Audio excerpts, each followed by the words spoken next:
White Sox baseball on Chicago Sports Network is brought to you by Wintrust. Different approach, better results. No better results than the White Sox winning Game 1 against the Guardians, thanks to Sam Antonacci, that man right there.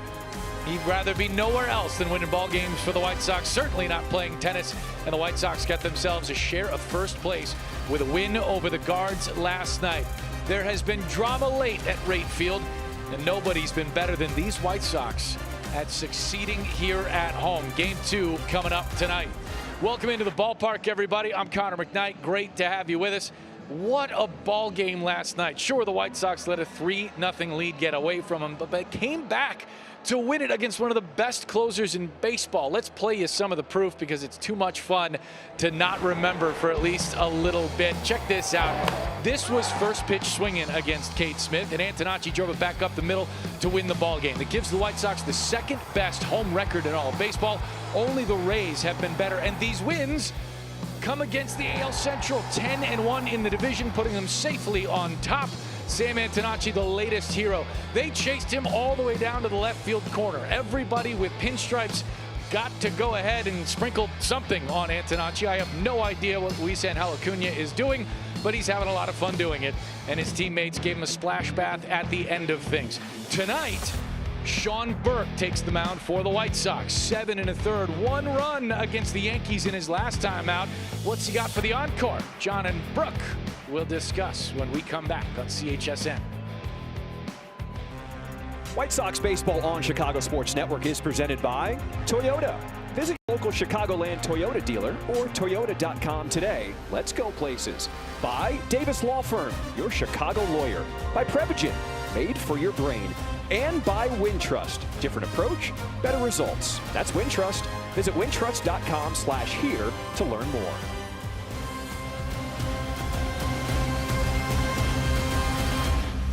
I mean, we are still enjoying the excitement from last night's walk-off the win to open this series. And let's set the stage here for Game 2. Here's the starters. On the left, Sean Burke. It was really good in his last outing in New York, but he has been so amazing at home. 9 games, you look at the numbers, and he takes on Parker Messick in his second year here in Major League Baseball. This is a young pitcher who is putting together all-star type numbers. This should be a good matchup on the mound.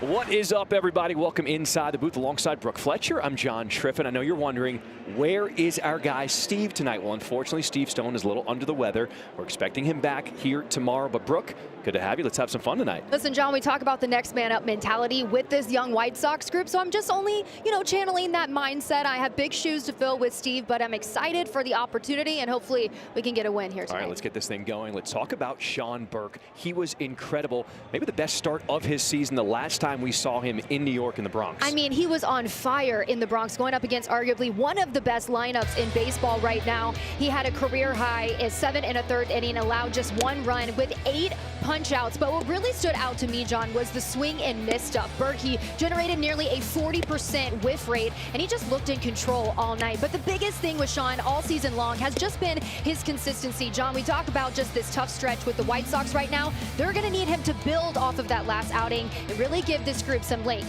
here tonight. It was fun last night, and the Sox are looking to win their 9th straight series at home. Sam Antonacci with the walk-off. What will we see here tonight? First pitch, Game 2. It's coming up next.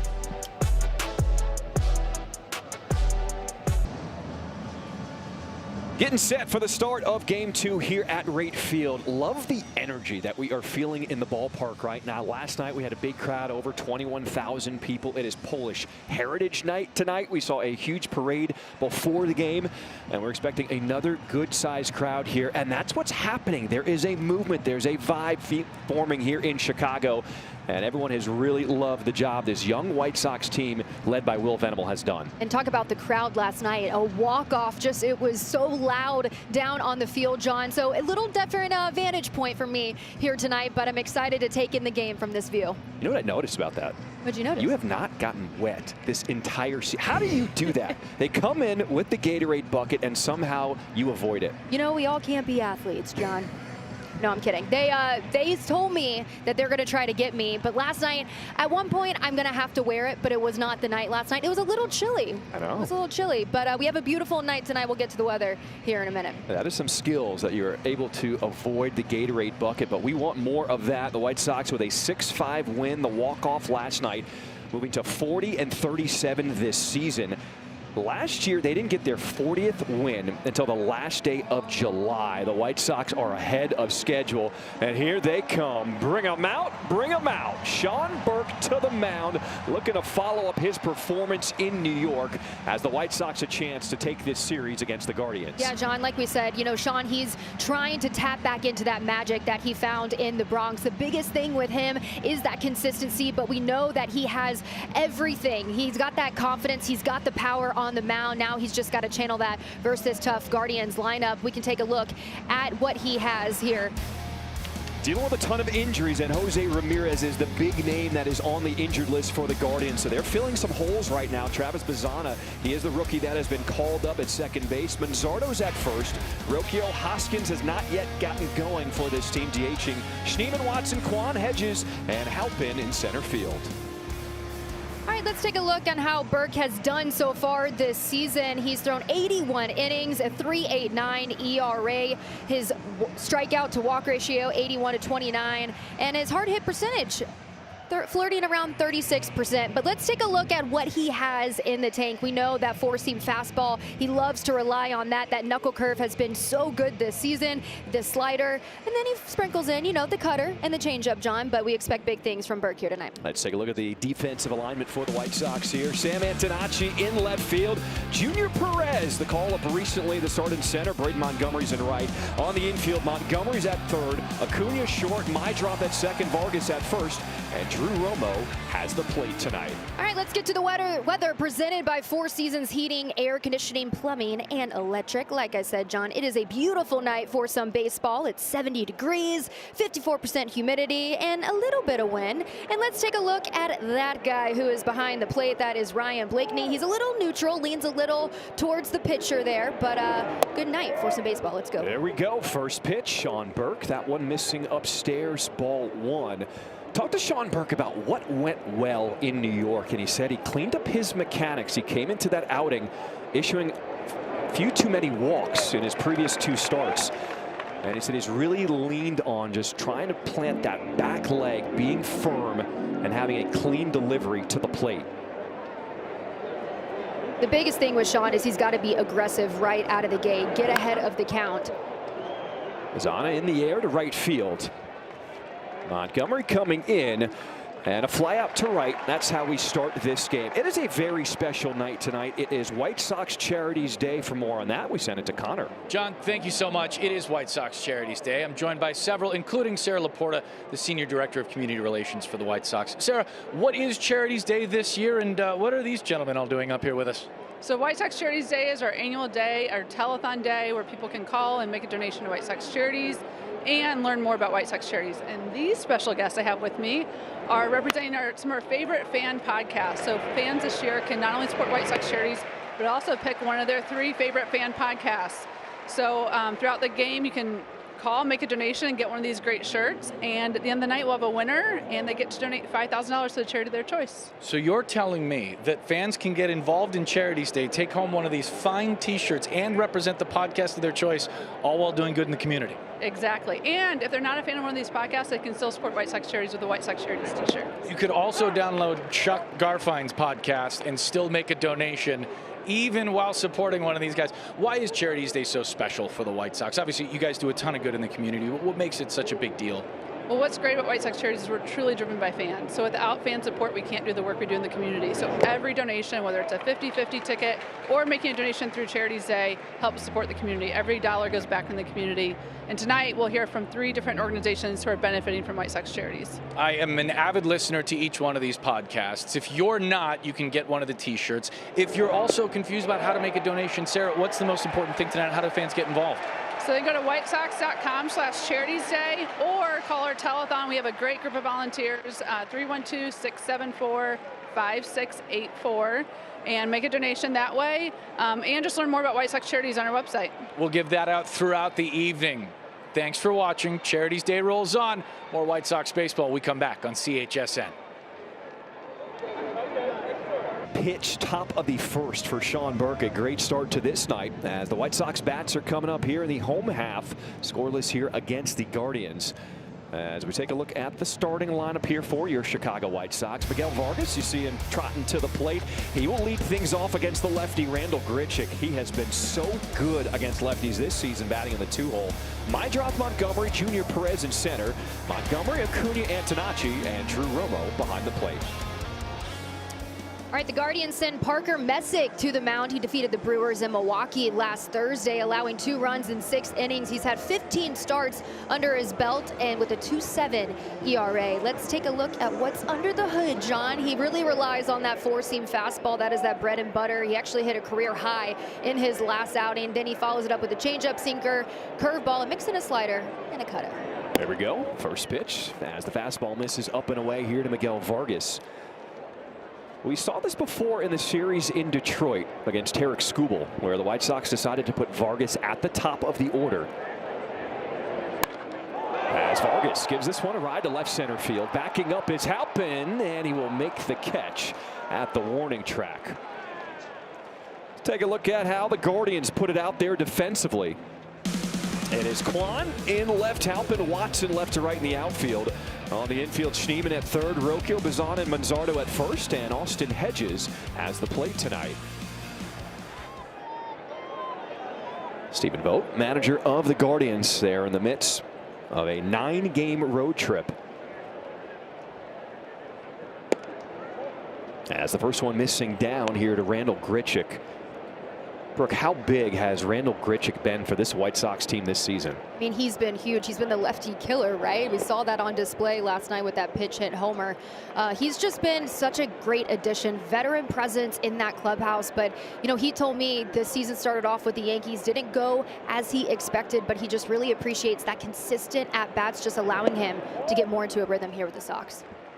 Take a listen to these numbers. Since joining the White Sox against lefties, he is hitting .372 with 7 home runs, and he is in a good hitting count here. 3 balls, no strikes.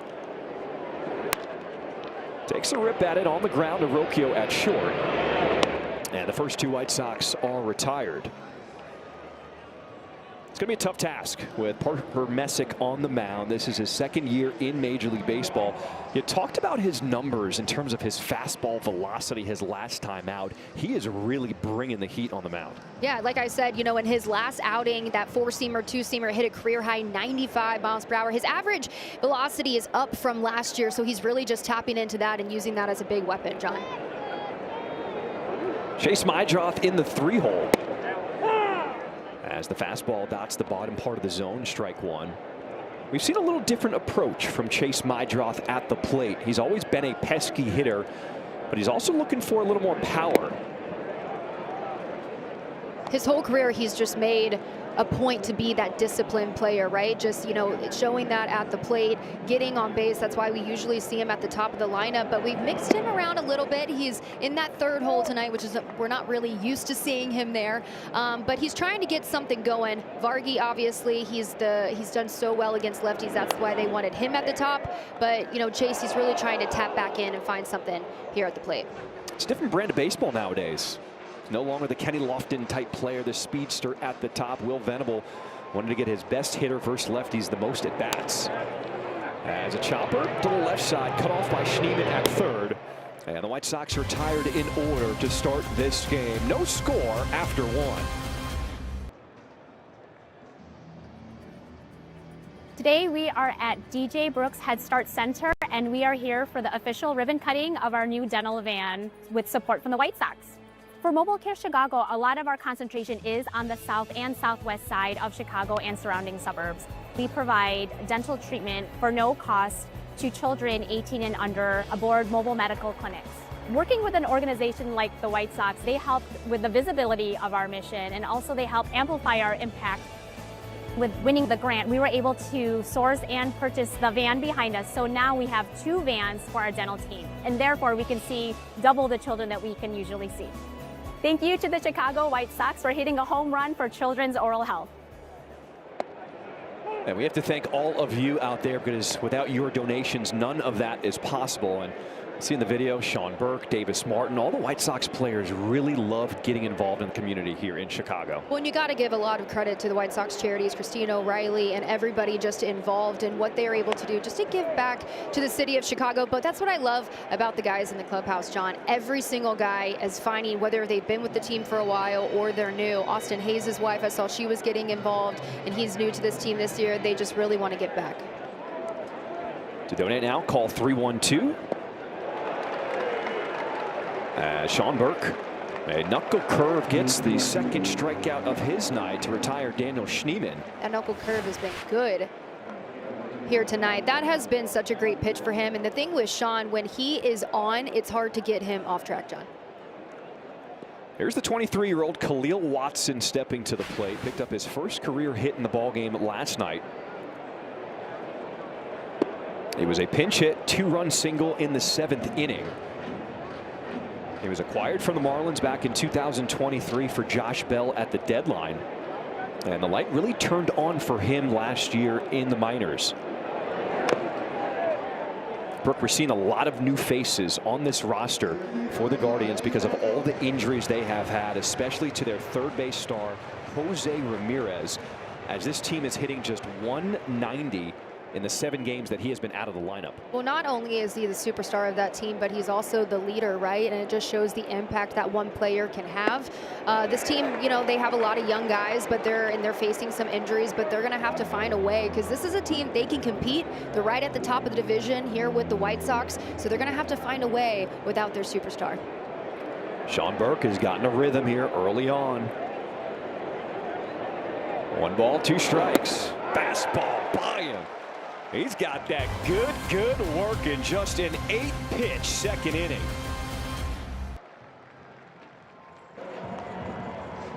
Join us in celebrating White Sox Charities Day by making a donation to receive limited edition White Sox gifts. If you donate $175, you'll receive a cooler backpack filled with all kinds of good stuff. For $60, you'll receive a mystery autographed baseball. And for $25, you will receive a fan podcast theme t-shirt. To donate, call 312-674-5684, or you can visit whitesox.com/charitiesday.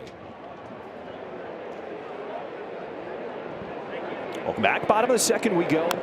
We are scoreless here in game 2 of this series. Unfortunately, Steve Stone a little under the weather tonight. We hope he will be back tomorrow, so we'll be pleased to be joined by Brooke Fletcher in the booth with me tonight. Feels good to be up here with you, John. I'm watching the game from a different point of view here, but I hope I'm not making you too hot with this heater next to me. I like it. You turn it up a little I turned it on, crank. you immediately looked over to me, you're like, why is it so hot in here? I'm sorry, I get cold easily. Steve likes it a little different level, so I just got to get adjusted to the new heat up here. It's all good. Just let me know. I'll turn it down. Fastball catches the heart of the plate. Strike 3 looking for Colson Montgomery.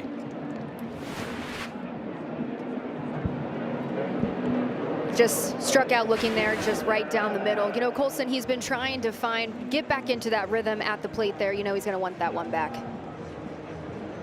Here is Junior Perez, just his 5th big league game, and I think we've all been impressed with what he has done so far. He's made a huge impression so far, going up against a guy like Tarek Skubal in Detroit. First big league homer, first big league hit off of a guy like Tarek. You know, it was a pretty special moment for him in Detroit. He also feels very comfortable. We both know how guys interact in the clubhouse, and when you first get called up, you're still kind of feeling your way around, especially here in Chicago, but he's dapping everybody up. I will say that was one thing that I did notice. He was he was sitting at his locker. He looked like he belonged, and you kind of find that confidence with a lot of these young guys. And I think you know, they set the tone for him and just really welcomed him in. But he told me, you know, the first guy he called was his dad, and you know, he had to be proud after that one. Broken bat. Schneemann makes the play, and there's 2 outs here in this 2nd inning.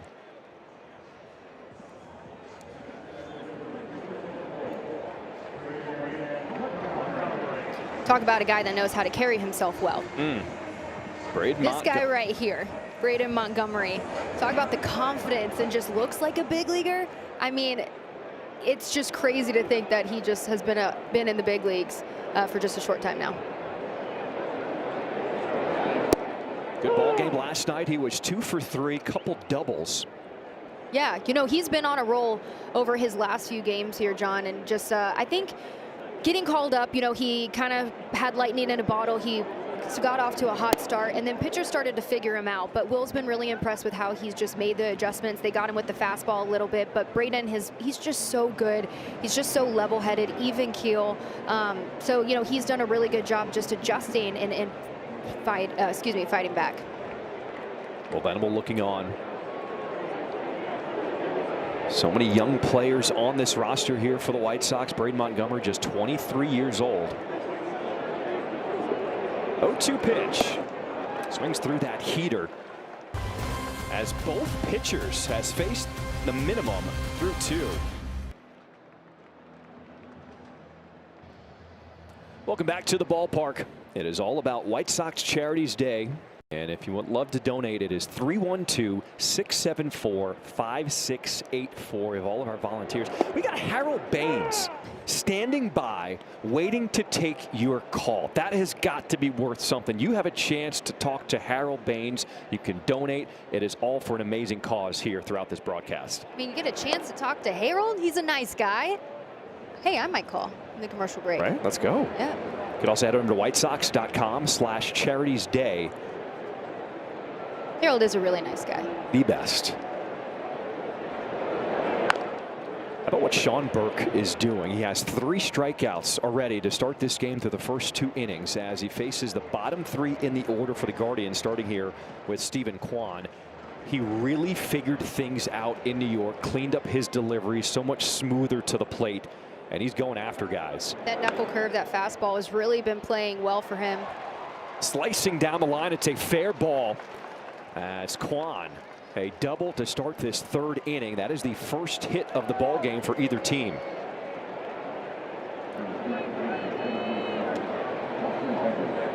This double was brought to you by Elgin Hyundai, home of the 20-year, 200,000-mile double warranty. There you go. Stephen Kwan, you got to be careful with him, John. This is a guy, bottom of the lineup, but this is a guy that always finds way to put pressure on the opposing pitcher. He had been struggling, and so that was a big hit for him as the clubhouse leader Austin Hedges now steps in.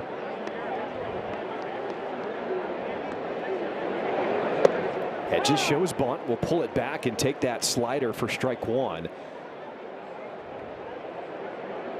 33 years old. He is the leader of this team with Jose Ramirez out. He's also been swinging a better bat this season. Inside, did that hit him? It looked like it did. So he will be awarded first base as he shakes off that right hand. And the Guardians can ill afford another injury to one of their key players. So Stephen Vogt is going to check on him. We'll take another look there. It looks like it just got the top of his hand right there. Ow, right on the knuckle. Didn't look like it was a bad pitch. You're just trying to lay a bunt there and just got him good.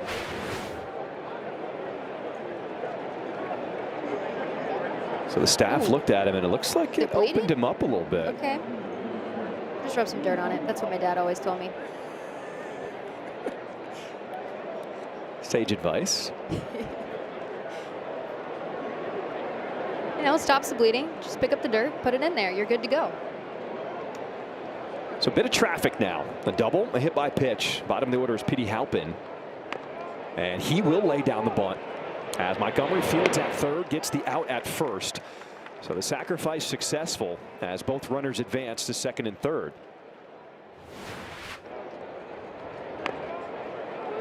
Another successful bunt there. Moves the runners over.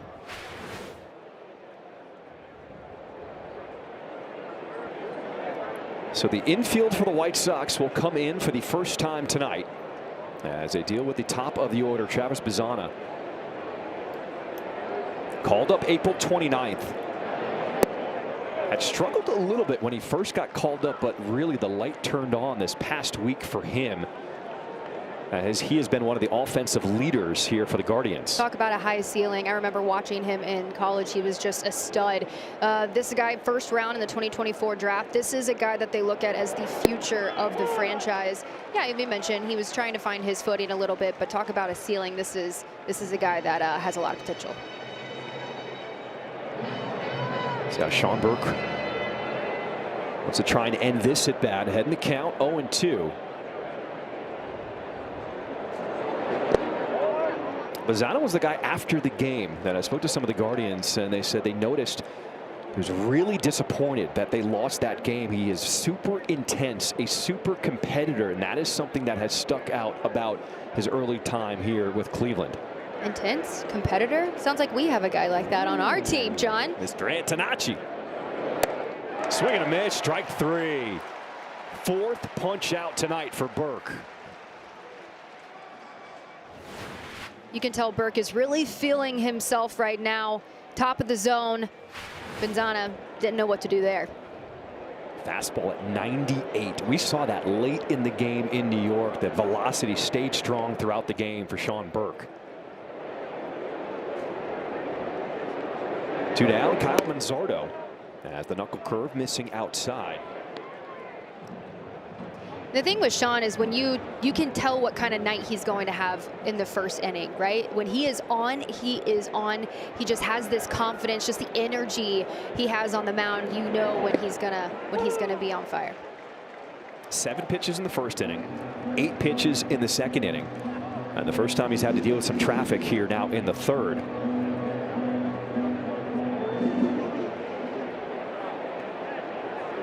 One ball, 1 strike to count here to Manzardo.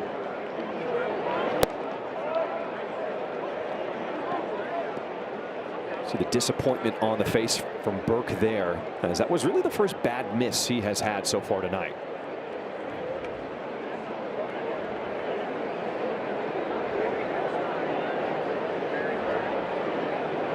You know, Manzardo, he's not an easy out. Fly ball to right field. As Perez comes over to make the catch, and Burke does a nice job stranding those runners at second and third. Welcome back to Charities Day here on CHSN. Pleasure to be with you. No score for the White Sox and Guardians yet. We're here with Caleb and Tony, who are part of Miracle League Baseball, an organization committed to letting children with disabilities play regardless of their abilities, play in Miracle League Baseball. Caleb, how long have you been involved in playing Miracle League Baseball? So I've played my first full season in 2017. So it's been almost 10 years, I'd say, to give it almost 10 years, yeah. You got a pretty cool opportunity today to take part in some baseball activities on the field. What did you guys get up to today? Who did you hit off of? Yeah, so we had a little exhibition game with 30 players split into 2 teams of 15. We played back near the right field corner, and we just played a game, a good old game of baseball. 3 of the White Sox players, Sam Antonacci, Miguel Vargas, and Chase Mydrock, they partook in it as well. Got a couple of nice hits off of Antonacci, which was nice. He did throw behind me, but that was okay. But yeah, it was just a really cool experience overall. What makes Miracle League the cool experience that it is for you and everyone else who plays?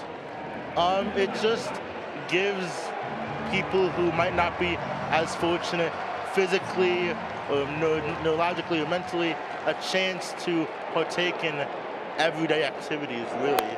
And things like the Miracle League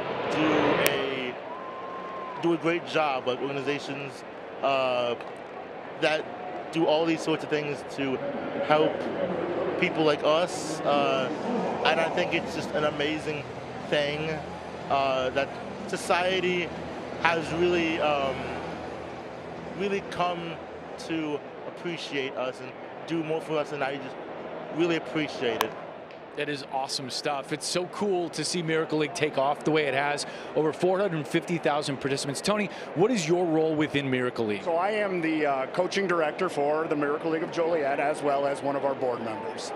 So what has this week been like for you getting involved with White Sox Charities? What was the event like down here on the field from your perspective? So, this has been an experience that the White Sox have given us to come here for the last 5 paid in this. Our first year here doing this was actually, I came with my son to do this. He's a member of the Miracle League himself. And we just can't put into words how just wonderful and generous the White Sox have been, and just how amazing this experience has been for all of our kids, not just today, but in the last couple of years in doing this. Well, I'll ask you both the same question. How important is it to have opportunities like this on big league fields for players in Miracle League? I don't think you can even put it into words how truly special it is for our kids. Just the fact that they get to come out and play ball and experience something like that, on a weekly basis. We bring them into this setting, and it's surreal to be. Caleb, has it gotten into you? Are you fully cognizant of the fact that you got to play baseball at a major league field today? It's kind of set in. I'm not sure if it's 100% set in. It might tonight or tomorrow, we'll see, but it was just an unbelievable experience. I'm so glad you guys got to participate, and thanks for being part of Charities Day. We're going to talk to Antonacci about throwing behind Caleb here. That's no good. More baseball when we come back on CHSN. Parker Messick and Sean Burke have both been on their A game. Sean Burke gave a double and hit by a pitch, but he worked around that to close out the 3rd inning. As we get set to start this 4th. White Sox and the Guardians tied atop the standings in the AL Central. It was cool seeing Sam Antonacci step up to the plate, and the pop from the crowd. They are loving what he's doing right now. Well, he's kind of become a fan favorite, especially after his post-game interview last night. What I love about Sam is he's so chill with his delivery, and so I didn't really catch what he said in his post-game interview. Did you catch it? Oh, I saw it. He took a shot at tennis. I know. I was like, what? Tennis, catching a stray, didn't even know it here. But he said, it's a team sport. He said if you're not happy that they gave up 2 runs there in the 9th, then maybe go play tennis in an individual sport. We understood what he was trying to say, and I think the sentiment that he put out there, we're here to pick everybody up. Take a look at that. Little inside. Just hit the bat of Rocchio to foul that one off. Rocchio went down swinging his first time up. 1-2 pitch from Burke. Weak chopper to the right side as Vargas will step on the bag himself. 1 away to start this 4th inning. All right, let's update you on this t-shirt contest. Now, this is all in good fun. And right now, it looks like Sox on 35th is leading the way with the 108ers podcast not far behind. Steve and I actually went on the podcast for the 108ers. They are my personal favorite. I went on the Locked On, and I need people to lock in, okay, and call, because I'm not a loser. We are winners here, and we need some more T-shirts being sold. Okay, so here's you know the what? Take over, John. I'm going to go call real quick. Here's the T-shirt I'm pushing right now. Okay. Because you see the foul pole. This is the 108ers. That's the section where half of it is in fair territory, the other half is in foul territory, and the pole is in their view. That's what makes them such hardcore fans. They have embraced me since the moment I came here to Chicago, so I always have to show them some love. So how did this relationship come about? Because you are boys with them. Love them. How did this come about? They reach out to you on social, or how did you first meet them? First day. My first day, opening day here in Chicago, 2024. I just wanted to soak it in. I went out to the parking lot, Lot B. I just wanted to walk around. There was actually a cool White Sox fan who walked me over to their tailgate as this one is lifted in the air to right center field. Montgomery camping underneath, makes the catch. Hoskins retired for out number 2. And I just met them, and there was this energy that they have. There is this passion for the game of baseball that they have, and they just love being at a ballpark.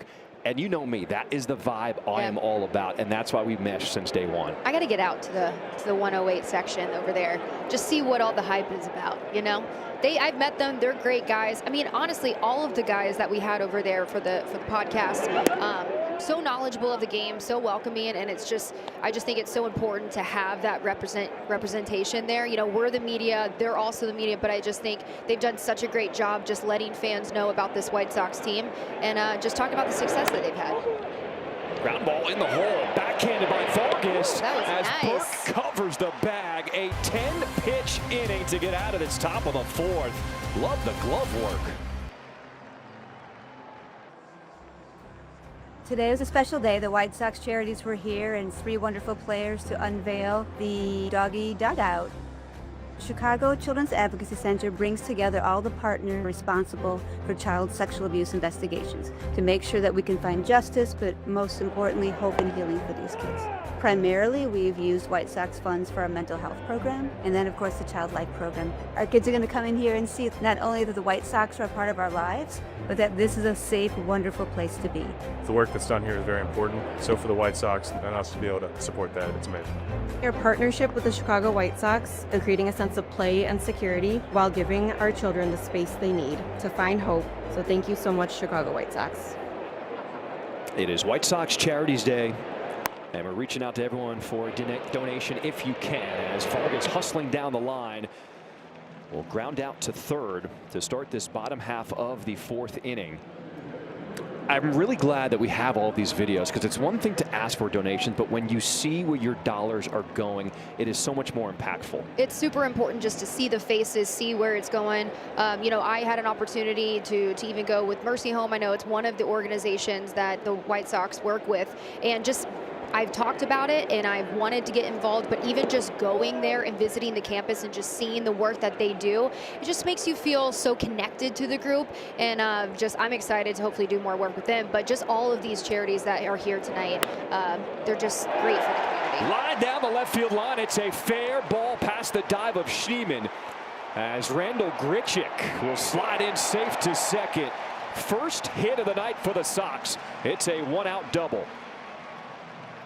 This double is brought to you by Elgin Hyundai, home of the 20-year, 200,000-mile double warranty. Randall Grichuk is the lefty killer. He was on top of it last night, and he's getting the White Sox lineup going. That was a nice double down the third baseline there. See full extension from Schneemann, who is filling in for the injured Jose Ramirez at third. John, it was awesome with Randall. His son was in the clubhouse last night, and he was so cute. Not shy from the media, by the way. We walked in, he goes, "What are you guys doing here?" Cutest thing ever. But he goes up to Will, and he's like, "Hey, did you hit a homer last night?" And Will goes, "No, but tonight, I mean." And Will goes, "No, but I know somebody who did, your dad." And he goes, "Oh," like just not even impressed. He's like, "That's cool." Just going around asking Chase, "Did you hit a homer? Did you hit a homer?" I love seeing these guys have their kids in the clubhouse. It's pretty special. Will is such a family man himself, and yeah, he has really created that kind of an atmosphere where everyone feels comfortable bringing their family, bringing their kids in and around the facilities to make sure that they're a part of this game. Baseball, it's such a grind, right? You're away from your family for a majority of the year, and so I think it's important to have managers that understand, you know, this is their players' safe space. When they are at the field, they're around their teammates, but when they come home, they want to be with their families. They want these people around just to kind of help them with the ups and downs of this season. Pickoff play to second as Grichuk is back to the bag in time. You also grew up around the game. Your dad played. What was it like for you growing up around Major League Baseball? Well, I was super young when my dad, when he played. He spent his last year in Detroit, but he still coached in college and around the game, and we moved around a lot. I think just being able to see what it's like when the lights turn off, you know, I think as a fan and just seeing these guys play, you often look at them, you forget that they're humans, and so being able to see them when they come home and just to see what it's like when they go 0 for 4, right? And just being able to just be around and see that aspect of the game, I think it just allows me to have a different perspective. But man, you got it. My mom, a lot of credit to her, most independent person I know, 3 kids under the age of 5. That's why I have so much empathy for some of these wives walking around where they got each kid on their hip. I'm like, you are a boss. And it's just it's a unique lifestyle, but we love it. Chase Madrath goes down looking there for the second out here in this fourth inning. Remember Father's Day when we talked to some of the players. That's one of the biggest thrills for them. They love the game. They love being able to do this. But when you step aside and go home and you can hug your kids, that is for them part of the best time of their life and their experience here in Major League Baseball. Yeah, they just want to get away from the game a little bit, hit the reset button. No, Colson. There you go. Finds its way to right field. Grichuk rounding third. The throw to the plate offline. Let's go. And the White Sox strike first. RBI single from Colson Montgomery, and it's a 1-0 lead here in the fourth. No, Colson, he's got a big weight off his shoulders. He's been trying to get back into that rhythm here, but he's done a pretty good job against lefty. Let's take a look at that one again. Just down in the zone, but he gets a hold of it, and it finds a gap there for a single.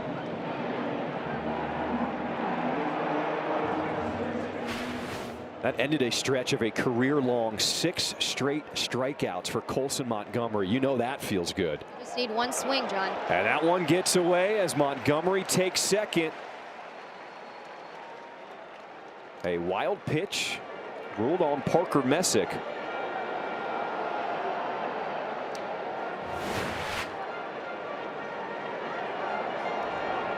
Ooh. He's got to shake his head after that one. Hit him right in the... Off the grill of Austin Hedges. Junior Perez, a 1-0 count.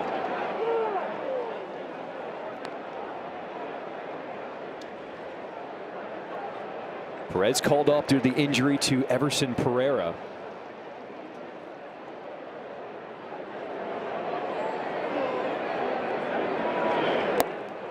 When Pereira slammed hard into the wall in the outfield on this last road trip, dealing with a concussion. Yeah, it's been a tough season for Pereira, but I think one thing we've learned, especially at the outfield position, we talk about the next man up mentality in the open, John. I mean, that's exactly what we've seen. It's been a young outfield, not a lot of experience, but they have found a way. A lot of credit for Will Venable and the staff mixing and matching out there. And guys, even like Tristan Peters and Junior here just answering the call.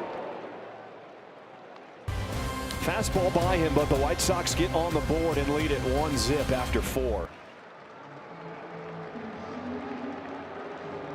Welcome back to Charities Day here at Rate Field. 1-0 White Sox. They lead the Guardians. I'm Connor McKnight. With me, Jaden, a member of the ACE program here. Jaden, how long have you been a part of ACE, and what does it mean to you to be a part of such a historied organization? I've been a part of ACE for my ongoing 6th year. And, you know, it's a blessing to be a part of this amazing organization. As you see, plenty of opportunities for me to show out in front of scouts, you know, many opportunities for me to do the best I can and just have a greatest time. And it's pretty showing because right now. So, yeah, I'm pretty excited for it. I know that ACE gives a lot of opportunities to play baseball, and you guys really create a bond together. But everybody I've talked to that's in that ACE program talks about what it is outside of baseball that it provides for them. What has that been like for you? Man, it's like a brotherhood, you know. Call on guys whenever I need them. It's like really a bond that you have for the rest of your life, really. So I'm just grateful for that, too. Just bond and have guys for the rest of my life. So you play center field, right? Who is your favorite White Sox player of all time? Also a center fielder? Where are you going? Man, I put you on the spot, didn't I? Yeah. Probably. Dang. We got time. We got time. I mean, Colson's been playing well out here. You got Chase Mydroth playing good. You want to go back in the day a little bit? We can do that too. I'll give you time to think about it. Don't worry about it. I'll ask you this. Your favorite baseball memory, and I'm going to preface it with, I know that you and St. Rita won a state title not too long ago. I got to imagine it's a state title. Yeah, it probably is the best experience I had in my life playing the baseball or winning a Gold Glove when I was back in 12U. Gold Glover too. So the Gold Glove is just a tournament that we played back then when we was in 12U, and you know we played a good competition team and we came out with a W, winning by 1. But I'll probably say the state championship was the best experience I ever had, personally. So you're going into your senior year. What are your goals for the next little bit of your life here? Big time coming up, and ACE I know has been a big part of it. What are your goals in the next little bit? My goals for this upcoming year, you know, probably just win another state championship. It wouldn't hurt to do that, you know. But no, I'd just say just have myself be ready for this upcoming season, just being prepared mentally, not just physically, you know.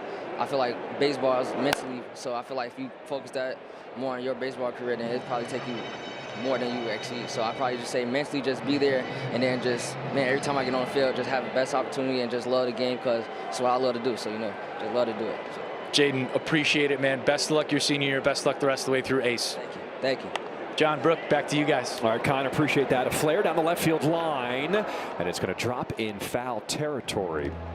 So Khalil Watson hit his first career home run to start this 5th inning for the Guardians, and this game is now tied at 1. Yeah, he hit it off a fastball inside. You know, Sean's going to want that one back, but an opportunity to bounce back here. Stephen Kwan has not been the same guy since the All-Star break last season. He was a guy who started trying to take a little bigger swing, hit for power. And nobody knows exactly what happened, but he has not gotten off to the best start. Yeah, take a look at his numbers from last year to this year. Just a big drop in that batting average, a little over 200. But one thing with Steven is this is a guy, he's a grinder. He's that, you know, he's going to grind out those at-bats. He's a hard worker. He has so much potential. Not worried about him at all here, John. In baseball, it's a long season. Sometimes you might get off to a slow start, but it just takes getting hot at the right time. Serves this one down the line in left field as Antonacci racing over, but off the netting, out of play. What we've seen from Kwan early on is that he's getting back to what made him successful when he first got called up. Starting to take the ball the other way, not trying to pull the ball so much in the air. Well, we're seeing it. He's taking the ball's going the other way here. He's making Sean Burke work here, especially in this at bat. Interested to see how Sean continues to attack him here. Kwan doubled down the left field line his first time up in the 3rd. 50th pitch of the game for Burke. Did he go? Yes, he did. Hey. Nick Marley on the call at 3rd.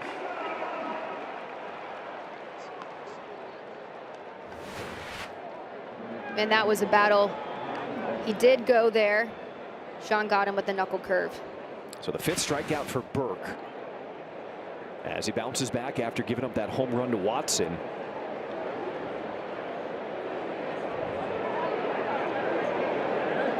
Speaking of a Watson, the pick is in. The Bulls with the 4th overall pick. They go Caleb Watson out of North Carolina. Wow. Welcome to Chicago. Man, I have heard great things. Excuse me. I have heard great things about him. Yeah, what do you think, John? You're my basketball guy covering college hoops. I said Watson and not Wilson, so clearly That's all right. I'm not as dialed in on the NBA right now. Well, we're talking baseball right now. What's the status on our guy? I think it's a good pick for the Bulls, but I will do more research on the NBA draft. I have not been as locked in on the NBA right now. I do know that this draft class is stacked. There were a lot of studs in this class. So I know the Bulls, that scouting department, they were on it. And talk about a young crew. A lot of young stars here in the city of Chicago. But 2 Calebs. Got Caleb Williams.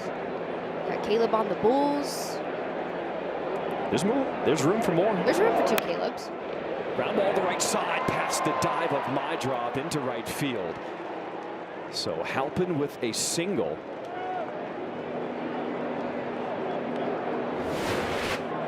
We're going to take a look at that again. Just gets it there at the bottom of the zone, that curveball.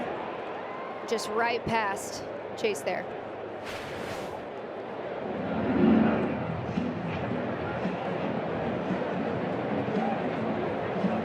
So conversation between Drew Romo and Sean Burke as the lineup turns over to Travis Bazzana. Burke has given up 3 hits already in this 5th inning. As all the damage has been done by the bottom half of the order for the Guardians. Yep, and you wouldn't think that would be the case here, John, but you know, Sean has proven that he's been able to work out of these situations here. He had that confidence at the beginning of this game. Drew Romo came out, talked him down a little bit. Time to refocus, get back in this one. Sinker misses outside from Burke, ball 1.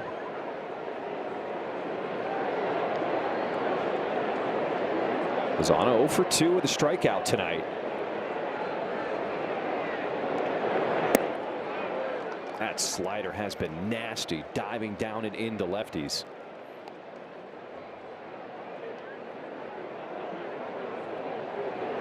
That slider's been a good secondary pitch for him. Obviously relying on that curveball and that fastball, but the slider's been good for him this season.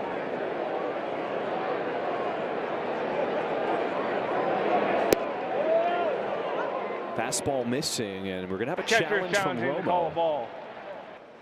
ABS is powered by T-Mobile as we take a look at the pitch. The call is confirmed. Chicago has 1 challenge remaining. The ball does miss outside. It is confirmed ball 2.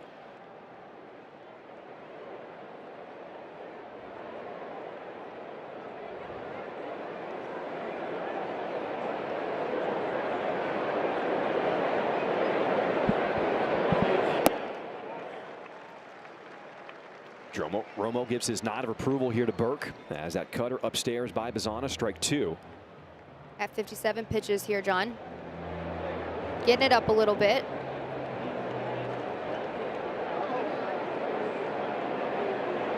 Single digits in the first 2 innings in terms of pitches for Sean Burke. 2-2.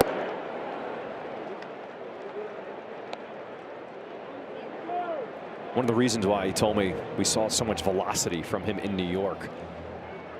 Growing up a Red Sox fan, got a chance to pitch in New York in Yankee Stadium, so was a little amped up for that one, but we're still seeing strong velocity here back at home in Chicago.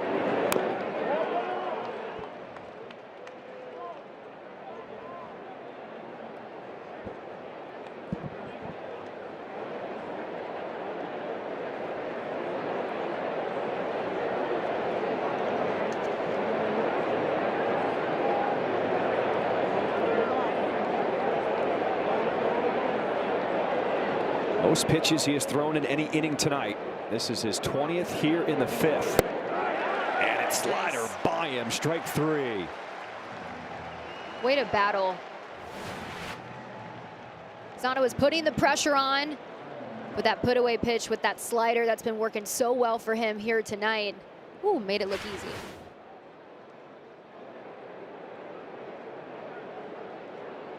Brooke, this is exactly what the White Sox needed. With a depleted bullpen, they needed some length from Sean Burke here tonight. Well, the bullpen has been taxed, and we mentioned this tough stretch here of games going up against some really tough opponents, John. So, you know, they were gonna need some length from Sean here tonight, and we'll dive deep into just the thought process with the bullpen and Will and the staff's plan and how to navigate that. But, you know, he gave them length in the Bronx. He's off to a good start, running into a little bit of traffic here. But we got 2 outs. We'll see how he battles here in this AV. Knuckle curve outside off the plate. 1 ball, 1 strike here to Manzardo. First baseman is 0 for 2 tonight.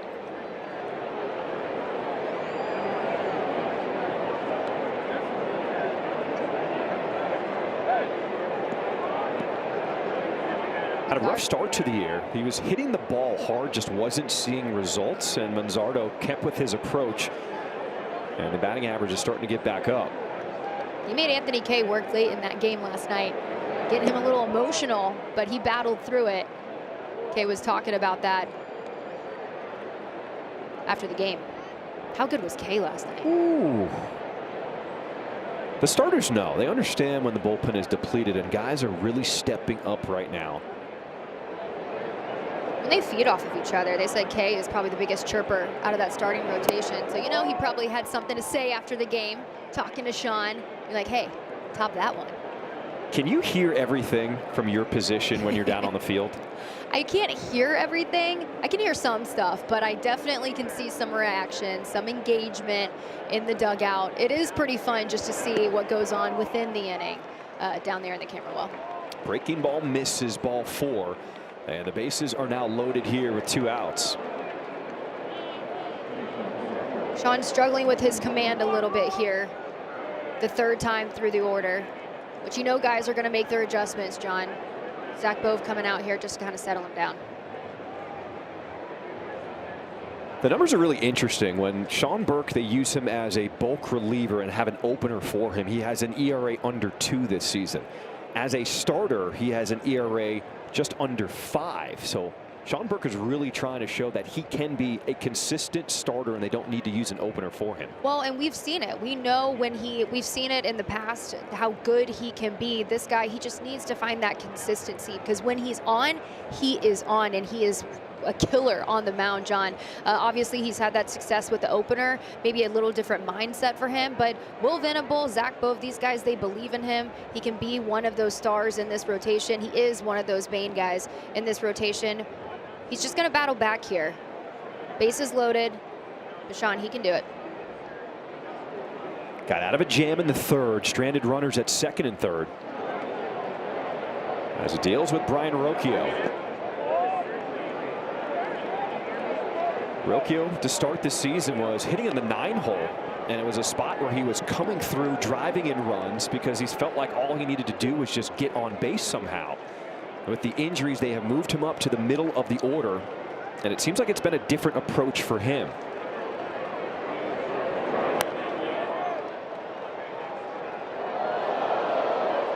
Brooke, you know, sometimes when a guy's at the bottom, you kind of have that pressure off, and then now all of a sudden he's hitting in the 3-hole, and things just feel a little different. Yeah, they pitch to you differently. You're hitting behind some of the best hitters in that lineup, and so, you know, you're gonna see a different attack, but you got to be able to adjust. Broken bat popped up as Acuna is there, and Sean Burke gets out of the bases loaded jam. Nicely done.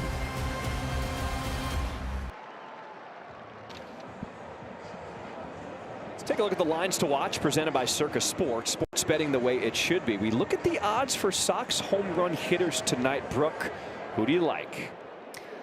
Well, we talk about the killer against lefties, Miguel Vargas. He's gotten a hold of the ball pretty well, but Randall Grichuk, I think I'm going to go with him. Who are you taking? I like that. No, that's the value play. One thing I do know is Vargas has great hair. Did you see his hair there, John? He's got the hair. Sometimes it's braided down. Now it's out. He told me he was going to braid it, but we haven't seen the braids yet. A lot of personalities on this team. That's for sure. Changeup missing down. White Sox have just 2 hits tonight off Parker Messick. He has been as advertised.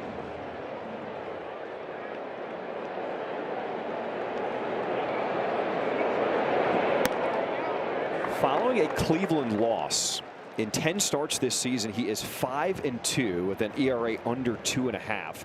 And the Guardians have won 7 of those 10 games, so he is their stopper.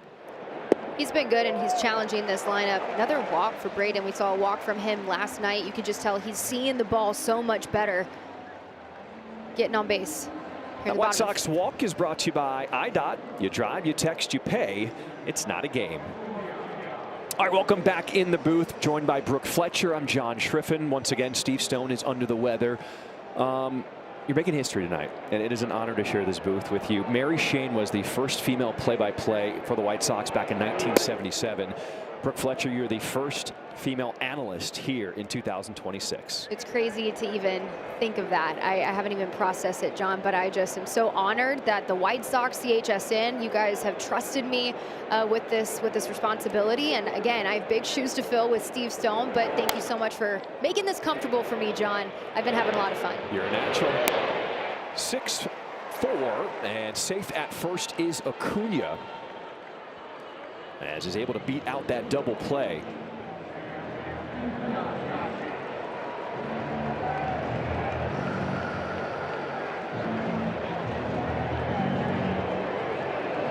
Luis Angel, talking about guys that are seeing the ball better. He's really been trying to tap back into what he had in Venezuela, making some adjustments at the plate, but over his last 11, 12 games, John, he has been pretty good, and also showing some speed on the base pass. We know he's got some speed there. He is a threat. He's on scouting reports. When he gets on, people know he is the fastest runner on the team for the White Sox.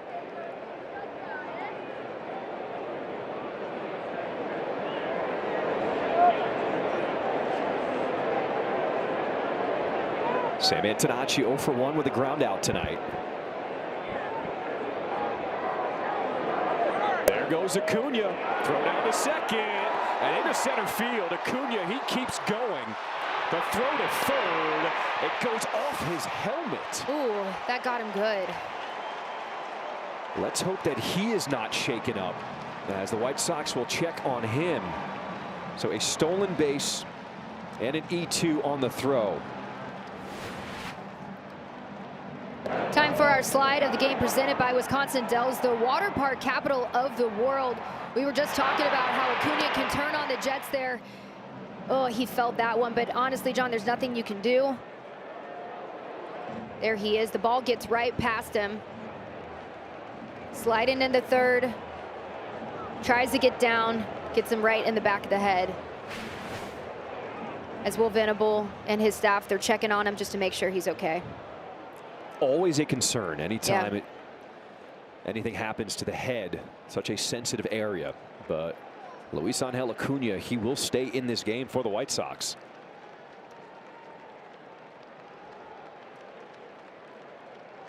We said he's a problem on the base paths. And he creates a scoring opportunity here for the White Sox, as the Guardians will have to pull the infield in with one out. Sam Antonacci is no stranger with runners in scoring position. Saw that last night. Down to their final out of the ball game. It was beautiful, wasn't it, John? Oof.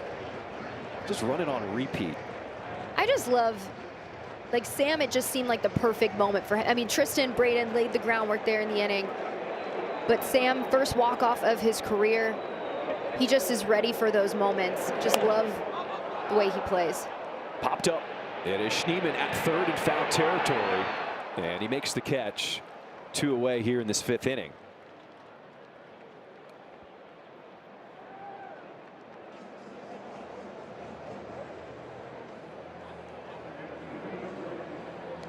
It's up to Drew Romo to try and give the White Sox the lead.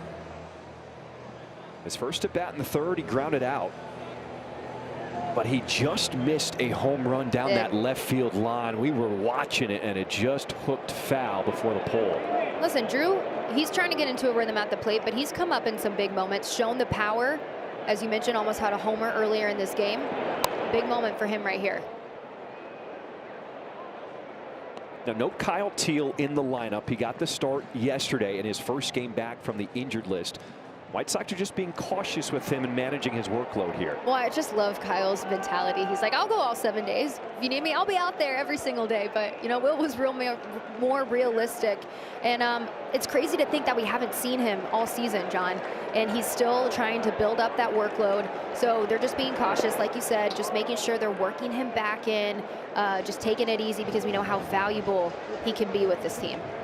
From the moment Kyle Teel got called up last year, he was a guy everyone knew that they kind of have to hold him back from himself. He will wear out batting gloves. He's in the batting cages so much. You have to say, all right, you're good. You're ready for the ball game. He's just always in a good mood, that guy. Every time you see him, hey, Kyle. Hey, guys, how's it going? Like, I love that. And it rubs on everybody in that clubhouse. Have you played chess with him yet? No, but he started a chess club in the clubhouse last year. A lot of guys, so I did see the chessboard out yesterday. That's when you know he's back. Swing and a miss by Romo as they throw down to first to complete the strikeout. White Sox strand that runner at third.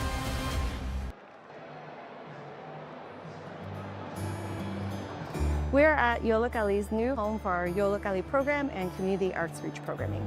Yollocalli is a youth initiative of the National Museum of Mexican Art. We provide free arts and digital media programming and mentorship to teens and young adults. We really enjoyed the opportunity to work with the White Sox design team. Our young people had the opportunity to create design work that combined both the aesthetics of Yollocalli and the White Sox, and they came up with like an amazing design that really tells the story of Little Village and the White Sox. This award will help us by continuing to provide free arts and digital media programming and just having a safe space for the community to gather. Thank you, White Sox Charities. It's been an honor, and we can't wait to go see you all at the ballpark. So cool. We love supporting arts programs and new emerging digital media spaces. A great addition to the Chicagoland community. This one is popped up left side. Montgomery in foul territory makes the grab as we start this 6th inning. All right, Brooke, it is time to update the friendly T-shirt competition. I'm just going to let you know that your people, they're in last place. Okay, but I do see that number. It went up, John, a significant amount. But I'm going to need people to really lock in on Locked On White Sox. Come on, guys. You can get those numbers up. Those are rookie numbers. Let's go. Steve and I, we're rolling with the 108ers in second place right now, but there is still plenty of time as it's just the 6th inning. You can donate right now and call 312-674-5684, or you can also visit whitesox.com/charitiesday. It is all about giving back, helping out the amazing Chicagoland community. So much of your donation goes directly to helping these charities. I think I've read something over 96 cents on every dollar gets donated directly to helping out amazing causes throughout this area. And it doesn't take much, John. Just a little something can go a long way if everybody does it. Hopefully those lines up there, Harold Baines is getting a lot of calls. Talking to some fans. Also raising money for a good cause. Good pitch there from Sean Burke. 2-2 the count here to Daniel Schneemann. Yeah, Sean's command was a little off there in the 5th, ran into some traffic, but you know, he's battling here and off to a good start. 2-2. So Schneemann and also Gabriel Arias have been the 2 replacements for Ramirez. In his absence, they are combined coming into tonight 5 for 30, hitting 167. So you can see the drop off in production. Lifts this one in the air to left field as Antonacci moving to his right. And 2 quick outs here for Sean Burke. How much do we love this version of Sean Burke these last 2 outings? Well, this is the Sean that we know he can be, right? We know the confidence is there. It's just the consistency. But I think everybody was so impressed, kind of taken aback to what we saw there in the Bronx, because we're like, okay, this is it. Now we just got to build off of that. So Sean, whatever he tapped into, he found that magic, channeling it on the mound here. But what I love, John, is just how he's battling, right? Like, when he's on, but he's facing a little bit of adversity, but he's finding ways to bounce back, having a good start here in the top of the 6th. And Brooke, this is the guy he's got to lock in on, as Khalil Watson hit his first career home run last time up in the 5th inning. As the only blemish in the game as we take a look at this swing in the 5th. Just top of the zone there and just taking it to the pull side. What is that, John? Is that a knight armor? A knight's armor? What would you call that? What's that thing people go to where they're like jousting each other and you're eating like those turkey legs? Oh, wait, I know. what do you call that? Medieval times. Medieval times. Looks like one of those medieval times helmets. You know, I've never been to medieval times, but it looks like a great place. I kind of want to go. Field trip? I'm about to say, is that a group outing thing? I think it is. I'll cheers your turkey leg. Nothing better than a good old turkey leg and a beer, John. 2-2 pitch from Burke as the breaking ball stays upstairs. John and Brooke, I've got something on the Guardians home run helmet for you. Okay. It was indeed acquired by Austin Hedges to celebrate Chase DeLauder hitting home runs. This one is slashed into center field, so the 2nd hit tonight for Khalil Watson. The home run celebrations have been fun to watch. That was a great nugget there from Connor. Well, go ahead, Connor. The group, Brooke, went to medieval times. They did. They all went out to medieval times. See? After DeLauder hit the first home runs of the season for the Guardians. They went to Scottsdale, Arizona, all of them dressed up as knights. There's the red knight and the blue knight, and then you root for each one, and then the whole way through. It actually does spur from a trip to medieval times for the Guardians. Okay, so we're going to get Connor, Brooke, Steve when he comes back. We're all going to get in a little minivan, head out to medieval times, and we're going to make a night of it. I'm just picturing us all showing up in a minivan, let alone Steve Stone eating a turkey leg at medieval times. Oh, Sign me up. I'm here for it. That's good stuff. The home run celebrations have been fun. You know, Mike Vassell, he's got his wizard hat. He's got the wand. It's been taking the baseball world by storm. 2 down here in the 6th inning. Pitch number 85 tonight for Sean Burke. And there goes Watson. Throw down to second. What a throw from Romo. Guns down the runner to end this top half of the 6th. Absolute laser from Romo there. Saw him going and got him out to get him out of the inning. Great throw by Romo and a great play by Acuna.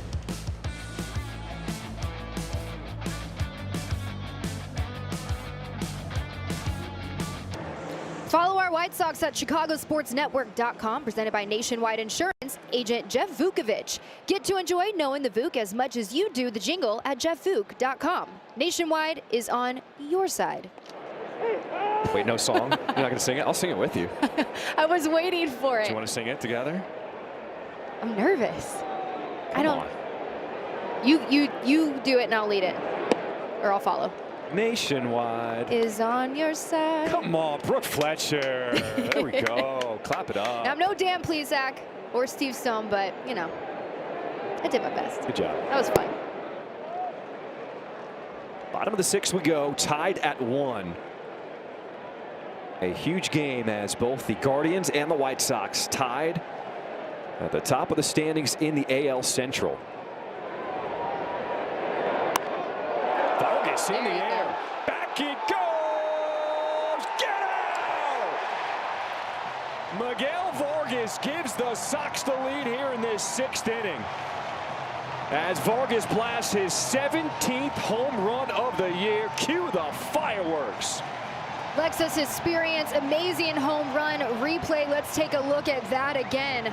Vargas, he squared up on the ball earlier in the game in his first at bat, and he finds it here, a slider inside, takes it to the pull side, out to left field. That one is gone, John.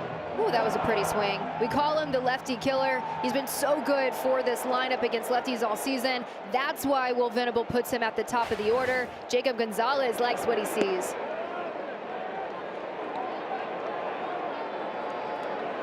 That's why Will has put him at the top versus lefties. Feels like he's the strongest bat in the lineup against a lefty starter.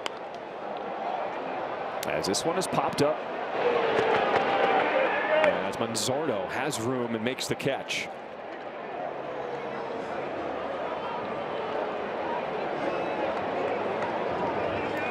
What a season it has been already for Miguel Vargas, emerging as one of the young leaders as part of this core for the White Sox. And they've always looked at him as the leader, I feel like, but this year I think he's just really come into his own. It's been fun to watch, just kind of, you know, taking on that responsibility at spring training, and just look at Show there. I love that, just talking to him, breaking it down. Show's been so great too, just to get to know him, the job that he's done with those guys, but just really empowering them. And Miguel, yeah, I think he's just has just kind of come into his own, knowing that, hey, you know, I am good enough. Can be one of the best hitters in the league. And I think just having Will Venable and that coaching staff just behind him and instilling that confidence can really go a long way. Is that one of the biggest differences you would say in the team this year, just that confidence, the belief that these young guys have? Yeah, you know, I was talking to actually Sean Burke, and he said, we don't know what we don't know, right? Like, he goes, we're here and we believe that we can compete with the Dodgers, with the Yankees, with the Phillies. And, you know, there's that belief, and that starts with a leader like Miguel Vargas. Andrew Benintendi sitting next to him has also done a great job. Meidroth sticks out the back, but Kwan got a good jump in left field and will make the grab for out number 2. But these guys, they genuinely love playing for one another, John. There's, you know, they lean on each other, and I think that's something rare to see. I mean, you see a lot of teams and they have the success, but I think that's the difference between a good team and a successful team, are guys that really lean on each other and are just doing what they can to help the team win. There's no egos in that clubhouse, which is really cool to see. And there's no forced medieval times hangouts, right? I mean, think about it. Colson Montgomery at the plate. In the offseason, he was living with Sean Burke, the starter tonight, in Nashville. Yeah. Those guys spent a lot of time together, cooking together, making sure their diets were dialed in, making sure their training programs were dialed in. And it's been fun to see them push each other and climb to new heights with this franchise. Well, they still do live with each other. Some of them, you know, I was talking to Chase, and he lives with Mike Vassell, and you say Chase is Mr. Cali Cool, and then you got Mike Vassell, who wakes up and just reeks energy, right? So that's an interesting dynamic there. But yeah, these guys are fun. They're a fun group to get to know, and I think, like I said, it reminds me almost like covering a college team, right? Just you see the energy. I was watching the College World Series. These guys, they're goofing around. They're just happy to be here, and I think that's kind of what you're seeing with this group. Montgomery swings through that fastball. But how about Miguel Vargas breaking the tie here in the 6th inning? That's why they got him at the top of the order. One of the best against lefties in this lineup. Show giving him the knucks there. He likes what he sees to go into the end of the 6th here. Welcome back to Charities Day here on CHSN. Take part in White Sox Charities Day by calling the number on your screen, going to the website, and donating to some great causes. Welcome back to the ballpark, everybody. Sox have a 1-run lead, which is great. Even better, Stephanie Kunzweiler of the Shirley Ryan Ability Lab gets to join us. Stephanie, what's your role with Shirley Ryan? Thank you so much for having me. So I'm a physical therapist at Shirley Ryan Ability Lab, and I'm the director of our pediatric service line. So look at all the inpatient, outpatient care that we provide, tying our research across all of our patients. The Shirley Ryan Ability Lab is our #1 rehab hospital in America, home base right here in Chicago. I know players' wives and the players themselves have organized a couple of things with Shirley Ryan. How big and important is it for patients and everybody who works there to see these people come through? Yeah. So at Shirley Ryan Ability Lab, kids are kind of transitioning to a new phase in their recovery. So after a large accident, injury, illness, so whether it's a brain injury, spinal cord injury, maybe a new oncology diagnosis, kids are moving away from that medically complex, scary time in their recovery, and they come to us for rehab. So looking at, what does my life look like? How do I get back to doing the things I love? What's really powerful about our visits, and really especially with your White Sox guys, is that they bring us really genuine and palpable vibe to our floor, to our patients and our families who are really going through a hard transition period. Yesterday, we had a great day with the wives group and the couple of the players who came. They hosted a nice little ice cream party, lawn games. They brought a lot of joy and fun to the kids. So I'm told there's some sort of story, stay with us, with Brian Hudson, White Sox reliever, My Little Ponies trading cards and some of the kids. Tell me literally everything. So I think Brian got a bit of the surprise of a life yesterday because he's down there. We had, at least a dozen kids, maybe more. We had a 9-year-old girl who came in wheeling in her wheelchair, and she had a binder on her lap, right? And so, of course, we're asking, oh, what's in your binder? And she very proudly announced, these are my trading cards, all of my trading cards. And, of course, to Brian, that was music to his ears. She opens up her binder, and without skipping a beat, she's going through every single one of her trading cards, all of which are My Little Pony trading cards. And Brian and his wife are both so fantastic, standing there and listening to all of the different rare versions of the My Little Ponies. I think maybe by the end of it, she'll be interested in, adding some White Sox trading cards to that binder. But it was a great, great day. We will absolutely get Brian a card for her. And Brian needs a My Little Pony card in the locker, too. You're one of the newest grantees of White Sox Charities, and I know a lot of those donations have gone to the pediatric oncology unit. Tell me about that. What makes that unique for you all? So we're so incredibly grateful to be a part of the White Sox Charity Grantees program. Our pediatric oncology program is a very specialized and intensive rehab program.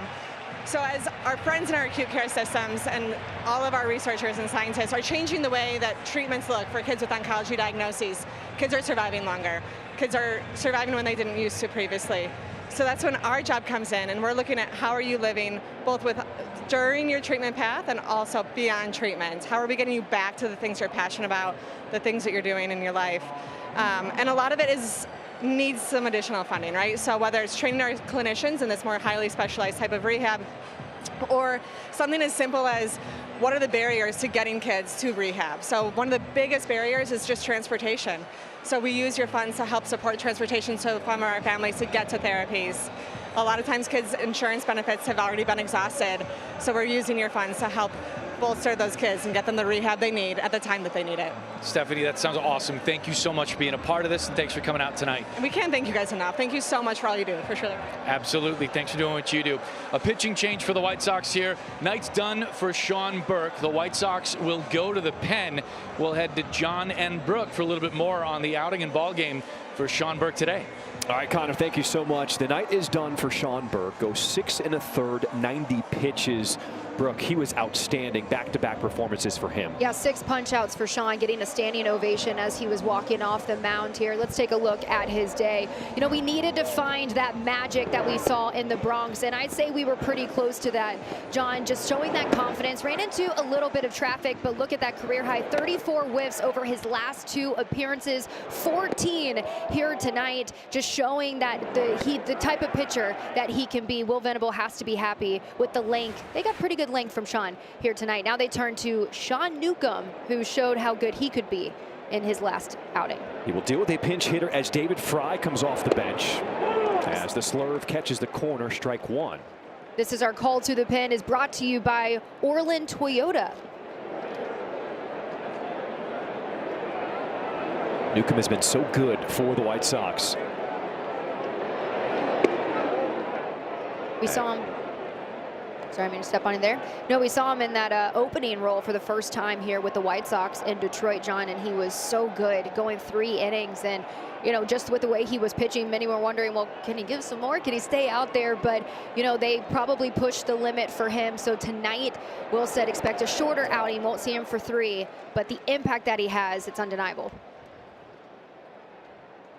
Bullpen is going to be used over this stretch. 19 games over the next 20 days, just 1 day off for this White Sox team. So Will Venable said there's going to be some guys in the bullpen who are going to have to step into some new roles.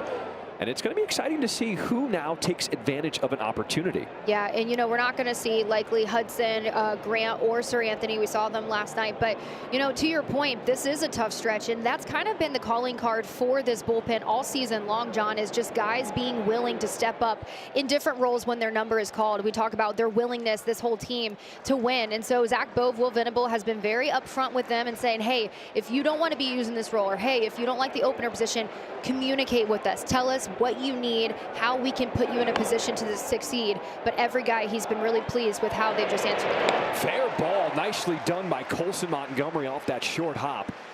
And he gets the out. We're going to take a look at that again. Colson Montgomery, he's been really good over there at third. Not his usual position. We usually see him at short, but he's been flashing that leather, just showing off that athleticism, making it look easy to get the out there over that first.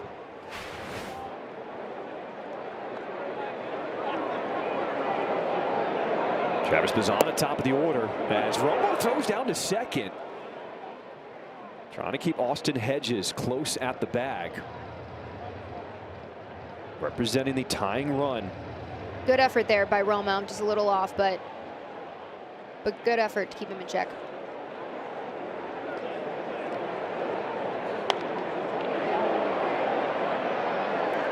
Montgomery chases, but he will run out of room as that one 10 rows back. Bazana 0 for 3 tonight. Back-to-back strikeouts. That was against the starter Sean Burke. As the White Sox have the left-on-left matchup to try to end this top of the 7th with a runner on at second. Gets the ground ball, and it's my drop the throw. Nicely done by Sean Burke. Finished off by Sean Newcomb.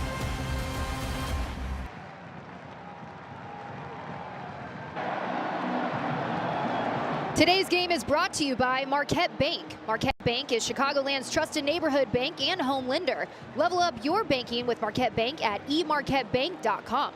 Marquette Bank, love where you bank.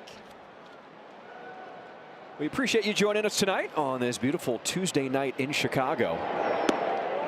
With Connor McKnight, Brooke Fletcher, I'm John Schriffen. Once again, Steve Stone is a little under the weather tonight. Looking forward to having him back in the booth tomorrow. But Brooke, you are doing a fantastic job. Thank you, John. You're making me feel really comfortable up here, but I will say I turned the heater off. That I do appreciate. I don't know if it was the nerves or what. I was sweating a little bit. Trying to be a good teammate. Turn it off. Hopefully things cool down for you. Perez shows bunt, pulls it back as the pitch lands for a strike. Some defensive changes as Fry, who pinch hit, will stay in the game in left, and Kwan will shift from left and play center now.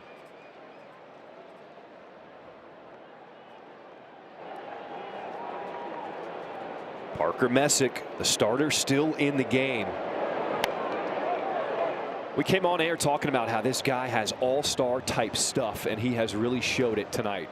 We know how that fastball is his bread and butter, John. He touched a career high in his last outing versus the Brewers, and so that's what's been really good for him. But he's keeping the White Sox off balance here. We've been able to get a couple off of him, but hopefully we can break things open here in the bottom of the 7th.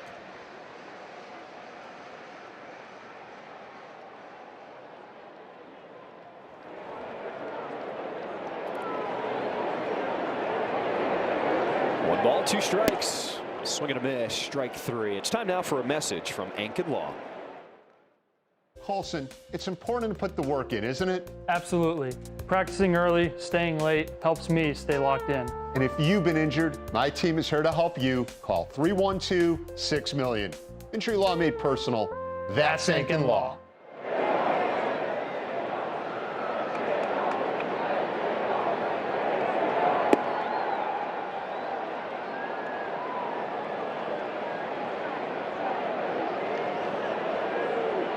Braden Montgomery 0 for 1 with a walk tonight. Looks to get something started here with 1 down. You know, talking about Braden just really trying to adjust here at this level. Will told me that guys were learning how to pinch to him, really challenging him with those fastballs, but he feels like he's done a better job adjusting, seeing the ball a little bit better, showing some patience. Had a walk here today, a walk last night. So, you know, he's doing a better job at the plate. Tough customer on the mound. Parker Messick, his season high is 9 strikeouts. Already has 8 here tonight. 1-2 pitch. And there is number 9 for Messick. Well, I had the honor earlier today before the ball game to join a group of young men from the Movement Foundation. Now it is shaping the futures of young men through mentorship and college readiness, and is about uplifting and shaping them for at-risk and underrepresented young men. I was so honored to be out there because the founder, Trey White, who is a radio host on 107.5 FM here in Chicago, does a great job exposing them to different things around this area. And all those young men, I want to congratulate them. Graduated from high school, they are all on to college. And some of the questions they asked were, you know, how do we fit in? How do we get to make friends? Especially if you're going to a school far away from home, not familiar with their surroundings. So it was a really cool, honest conversation. Just want to really give a shout out to Trey White and the Movement Foundation doing incredible things here in the Chicago community. No, I love especially that. And you talking about just setting these guys up to succeed. They're all going to college, but, you know, having those tough conversations and laying the foundation, you know, building those characteristics and building a strong character. That's where it all starts and everything else stems from there. But that's awesome that you got to meet them before the game, John. It helped me out too, because when we get invited to speak to various organizations, you think about what you're going to say, and you really want to give a message that's going to be impactful and meaningful. And you think, all right, when I was a high school senior, what did I want to know? What do I wish I could hear that would help me throughout my life? And you have to think about the moments that were tough for you and share that with young kids. So I hope they got something from that. Parker Messick strikes out the side to end this 7th inning, but the White Sox with a 2-1 lead over the Guardians. Are you ready for your winning moment? Find it at Wind Creek Chicago Southland, where the action never stops. Play the hottest table games, enjoy the newest slots, and celebrate big jackpots. At Wind Creek, there's a win waiting for you around every corner. Well, that was a beautiful shot. Nothing like a Chicago summer. Weather has been cooperating here in Chicago.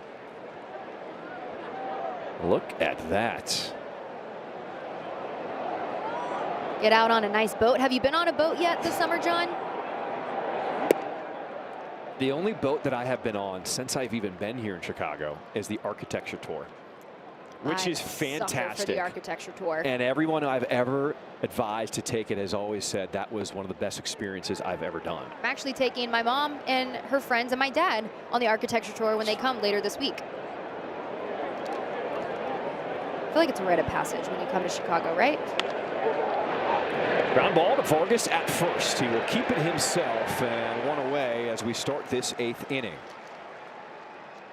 All right, looking to add to your White Sox memorabilia collection in honor of White Sox Charities Day. If you donate $60 or more, you can receive a mystery autographed baseball. Now, the best part is all the proceeds will support White Sox Charities' mission to help children and families in need throughout Chicagoland. To donate, call 312-674-5684, or you can visit whitesox.com/charitiesday. We've got 3 shirts from the podcast. Friendly competition going on. I believe that's the one that's in the lead right now. Sox on 35th. As this one lifted in the air to left. Backing up is Antonacci, and he gets there at the track as Rocchio is retired for out number 2.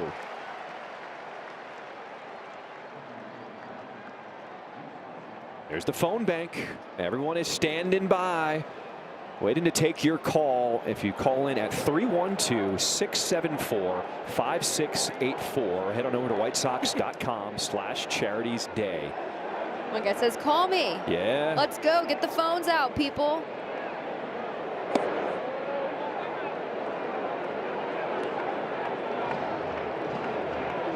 You and Connor played a critical role as well in help raising funds.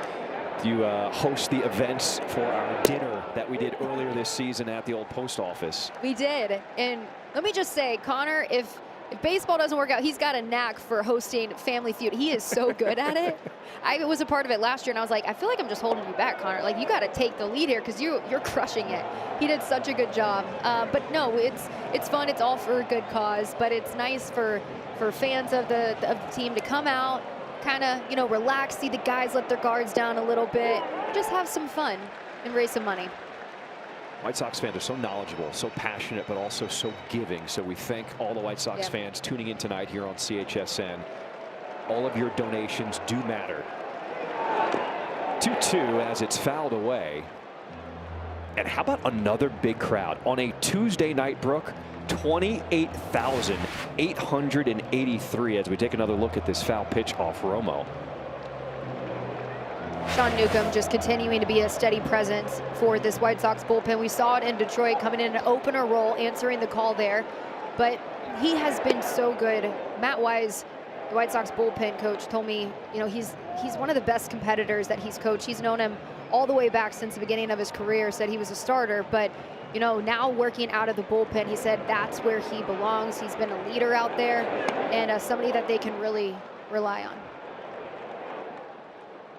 So he will lose Hoskins there, a 2-out walk. As a pinch hitter will be Stuart Fairchild.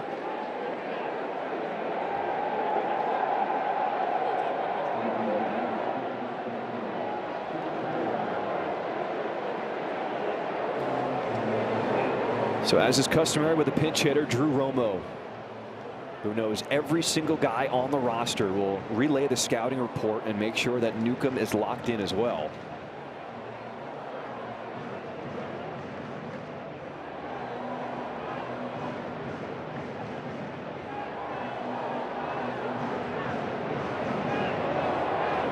Fairchild, 30 years old, former second-round pick of the Reds back in 2017 out of Wake Forest. His first season here in Cleveland, his 13th game. A lot of new, unfamiliar faces on this Guardians roster with all the injuries they're dealing with.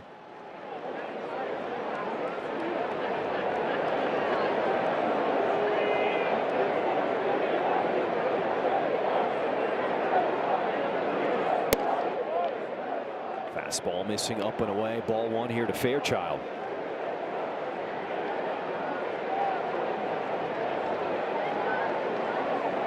If you're just joining us, Sean Burke was outstanding. Got the start. He went 6 1/3 and gave way to Sean Newcomb as he is getting ready to throw his 25th pitch here of the ball game.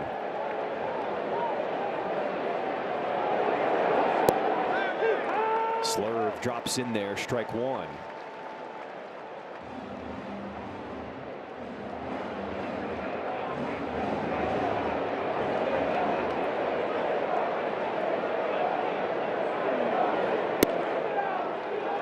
White Sox have been so good at home winning 21 of their last 25 games here at Rate Field. And only the Rays have a better home record in Major League Baseball than the White Sox this season. That home field advantage, it really makes a difference, John. Just feeding off this energy. We talk about the crowd. Fans have been showing up for this group here. That's why the guys, they've been so good in late in games. Seeing people stand up right now, this is what they feed off of. This is the energy that they need down the stretch here. This is what we love to see.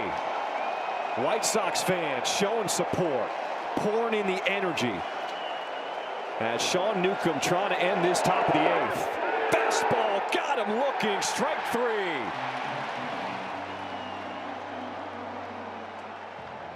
Brooke, the place to be in Chicago is Rate Field right now. Sean said, hey, why don't you just go take a seat, buddy? Right down the middle. You'd love to see it. Welcome to the McCartan Boys and Girls Club, newly renovated art maker space.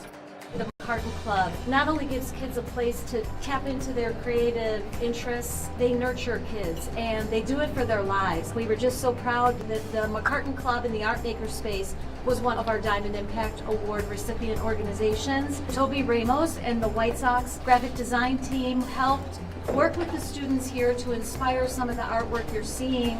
We have a lot of new equipment and we're very excited for the kids to create their own art pieces and explore whatever their heart desires. We're so proud of a nearly 50-year partnership with the Chicago White Sox Charities. Thank you so much. It has been a very special White Sox Charities Day as we are raising money to help all of the amazing organizations throughout the Chicagoland community. As we start this bottom half of the 8th inning, Sam Antonacci leading things off for the Sox. Brooke, you know what's cool about the videos that we've been watching tonight? Just like how a different player steps up every night, there's different guys going out to different charities, different days, and it's the entire team getting involved in the community. Yeah, I mean, they've, like you said, the next man up mentalities. These guys, they're always willing to do what the team asks of them, and that includes White Sox Charities. They want to get involved, and I think that just shows the guys' characters and just how good of guys we have on this group, not just talented. Chopper to first, it is Manzardo keeping it himself. Yeah, there is out number 1. All right, here's the friendly competition. Ooh, Sox on 35th. They are pulling away in first place with 500 t-shirts sold. The 108ers, a little work to do, and Brooks people locked on White Sox. We're getting up there, but again, I need you guys to lock in. But we're getting some. We're getting some. Man, I gotta text. I gotta do it. I need to get one of those shirts. That is a good-looking shirt. You know, people are locked into this game here. Drew Romo, he will ground out to Rocchio for out number 2. Will you go out to the parking lot and tailgate next time there's a big tailgate here? Absolutely. You'll roll with me? I'm a sucker for a good tailgate. Okay. You just tell me the time and place, and I'll be there. Sold. Got a mound visit here. That will be it for the starter, Parker Messick. As he will exit with 2 outs here in this bottom of the 8th. We'll be back here at Rate Field after this pitching change. It is time for the memorable moment presented by Prevagen, and it is the woman of the hour. Brooke Fletcher, the first ever female analyst in the history of the Chicago White Sox. I posted a picture of us, and everyone is commenting that you're doing such an amazing job tonight. Well, I'm not done yet. I'm kidding. But this has been so much fun, and I appreciate you trusting me to be your partner here tonight, John. You've made me feel so comfortable, and what a great game that we've had. The White Sox got the lead here, so hopefully we can close this one out. All right, let's finish this off strong. Sinker missing inside, but it will be challenged. ABS is powered by T-Mobile.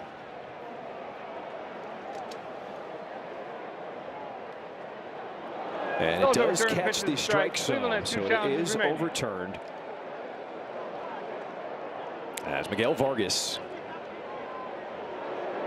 A solo home run his last time up with a new pitcher here on the mound. Flare down the right field line.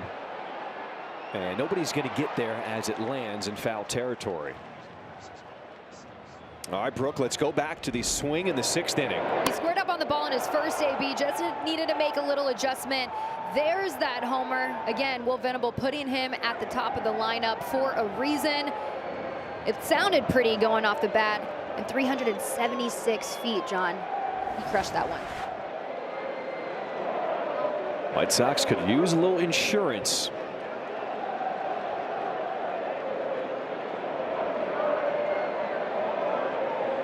Oh, 2 count. We're at 2 outs.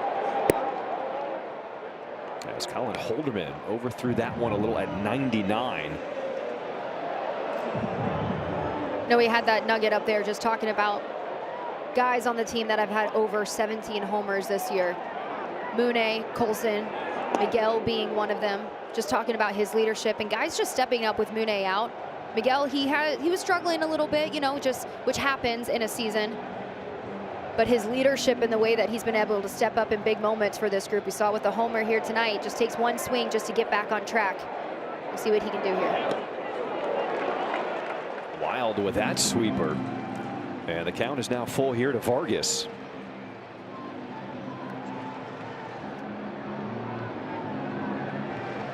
There's nobody warming up for the White Sox in the pen.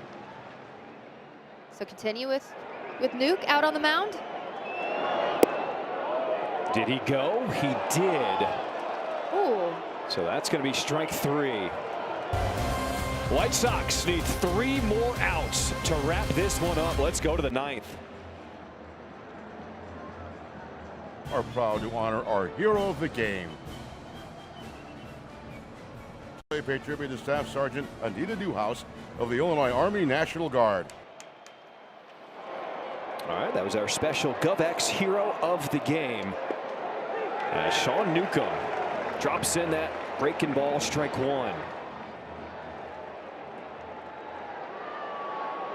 It is interesting, John. We didn't see anybody warming up in the bullpen. It looks like we may have some action out there now, but you know, Will told us that they're gonna find the right spots for these guys in the bullpen. Maybe not have, you know, that designated closer, just depending on where they are in this lineup, and they like this matchup here with Newcomb and Watson. Watson's been a tough out tonight.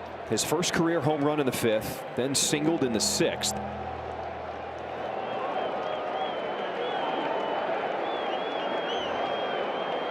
One ball, 2 strikes.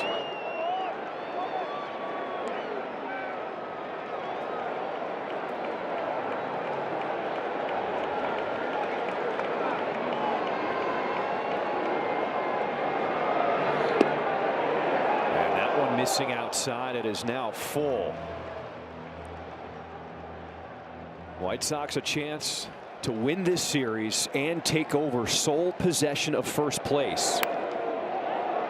In the air to left, Antonacci racing back, and he will make the catch at the warning track. Out number 1 here in the 9th.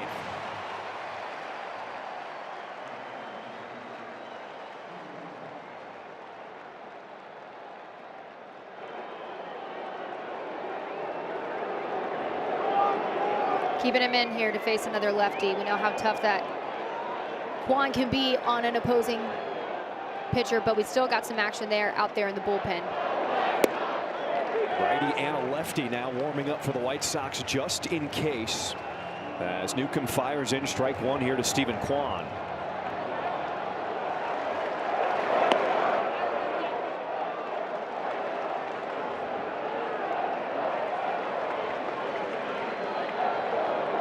Another tight ball game here tonight. White Sox with a 6-5 walk-off win in the opener last night.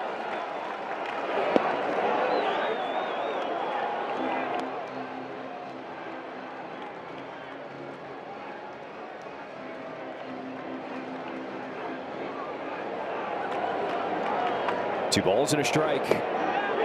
Good breaking ball, strike 2.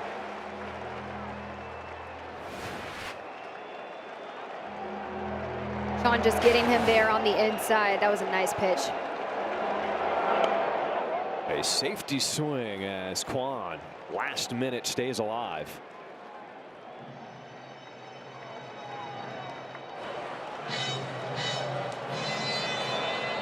So we got more action here. John, who do we have in the bullpen? Richards, the righty. As out of his lines, right out of Cunha. And the Sox need one more out to wrap this up. Almost 29,000 on a Tuesday night, all rising to their feet.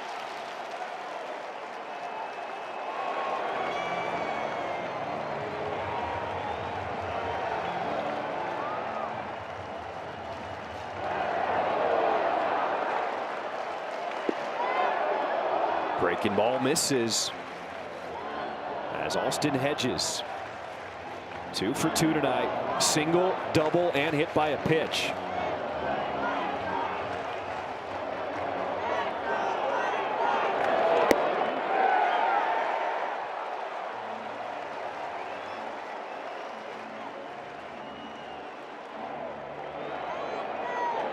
Newcomb not wasting any time. He gets it. He's firing. And the serve in there. Batter's challenging to call a strike. All right, so a challenge by Hedges. ABS powered by T-Mobile. Guardians have 2 remaining.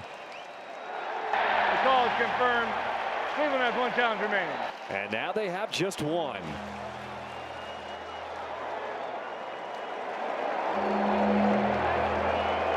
White Sox looking for sole possession of first place. And the pitch is fouled away.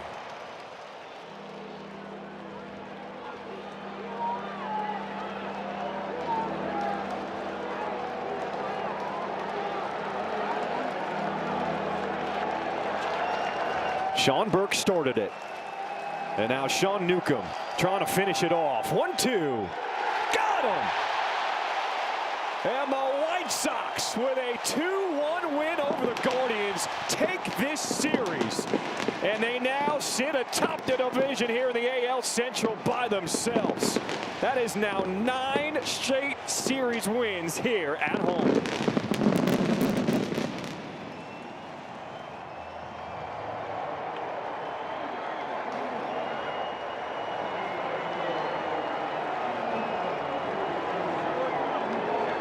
Take a look there at the AL Central standings. The White Sox, it just looks good, doesn't it, John? As you mentioned, Sean Newcomb, Sean Burke. It was the night of Sean's. So good from the White Sox. They needed good pitching here tonight, and all it took was one big swing from Miguel Vargas to get the White Sox here this win. You know something special is brewing when fans don't want to go home. When they want to soak up this atmosphere, soak up the fact that the White Sox are in first place here in the AL Central. As Will Venable has to be so proud of his guys getting the wins in the first 2 games of this homestand, 2-1 here over the Guardians.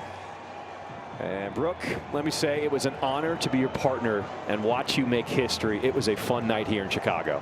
It still hasn't hit me yet, John, but I just want to thank you, CHSN, and the White Sox for giving me this opportunity. I'm sure Steve will be back tomorrow, and hopefully we can get another win here for the Sox. What a night. It has been fun as the pitching was just outstanding. And Miguel Vargas, his go-ahead solo home run in the 6th was the difference. Yeah, you can rip that shirt off. It is a fun season for the Sox. It's a final, a 2-1 win, and your White Sox are in first place. For Brooke Fletcher, Connor McKnight, I'm John Schriffen. Thank you so much for spending your Tuesday night with us. Stay with us after the break. We'll have White Sox post-game live presented by Yingling.